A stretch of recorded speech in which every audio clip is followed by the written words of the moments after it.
ភ្លេចខ្លួននេះបងនេះហៀទឹកច្រូច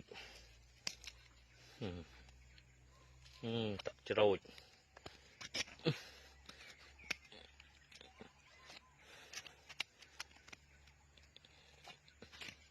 ទៀតច្រូចហ្មង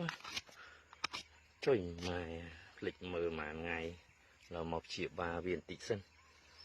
នេះវាបោសទឹកធម្មតាទេបងគ្រាន់តែវាដូចជាធ្ងន់បោសទឹកនេះវាទឹកមកច្រូចហ្មងចាំមើលយើងថតទាំងអស់គ្នាពងកាយវាច្រៅដល់កហើយបងអើយភ្លេចមើលភ្លៀងរាំងប្រហែលថ្ងៃ